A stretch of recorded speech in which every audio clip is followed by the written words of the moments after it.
accountability is the glue that binds goals to results. So it's this glue that binds goals to results. And how have you seen accountability in your life connect those two, goals and results?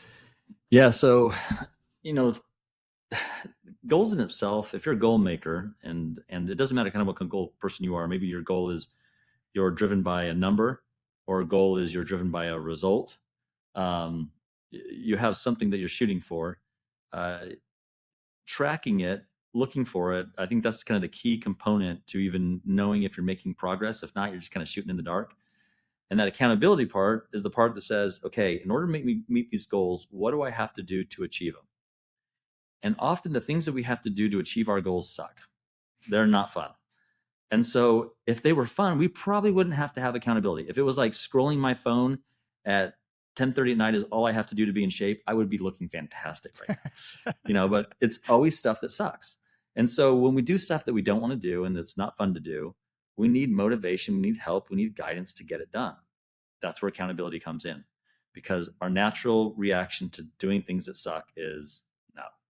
We'll do what's easier. We'll rest. We'll relax. We'll justify whatever we need to do to not get the results because of that thing. Yeah. And Matt, when I think about accountability, we always talk, you and I have some wonderful conversations that talent craves accountability. People that want to like excel and succeed in life, they're searching for it. Where can I be accountable? Who can hold me accountable? Okay. And I think it's because of this one question. Do you want it? Yes or no?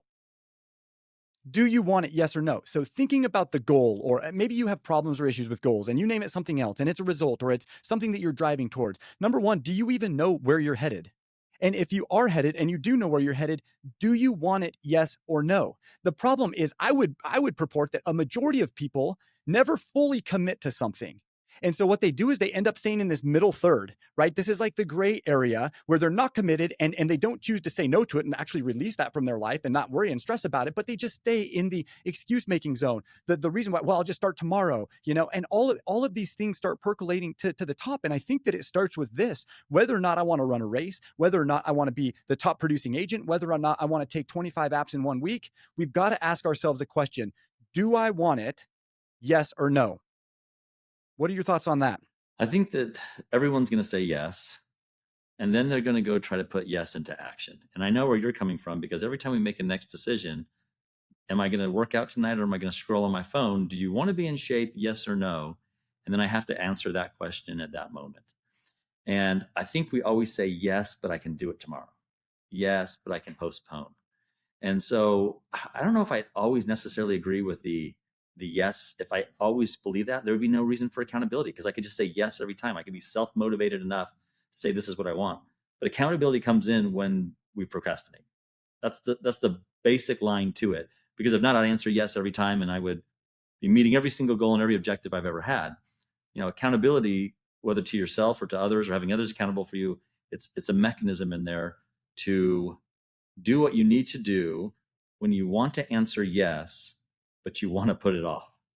So let's talk about that. I love this yes and no, and I love the pushback. If I'm truly saying yes, it's because I deeply want it. There is something so compelling and so convincing that I want it. And there are others that will say, yep, I'm going to do it. Yep, I'm going to do it. So the challenge is this: are you the yep, I want to do it, or yep, I think I do, or yep, I'm saying yes to that?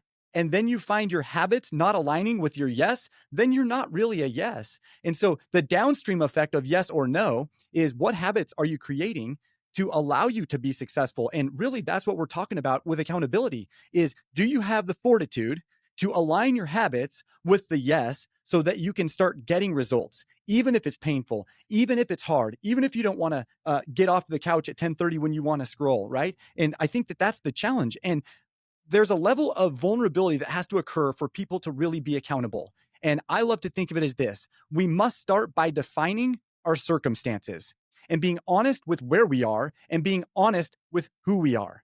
And I'm going to pick on Matt. Well, before you pick on me, I'll say that you know, fundamentally, if you know Jared and I, you know that Jared, you're way more disciplined than I am in so many other aspects of your life. So you can say, yes, I am this person, and then your discipline like takes over. My wife, Chelsea, incredibly disciplined. She says yes to herself and her life takes over. I mean, these people tend to beat themselves up when they slip once. because then they have to question themselves, did I really ever mean yes? I messed up once. And so when you say you really have to know yourself, yeah, absolutely, you have to know yourself.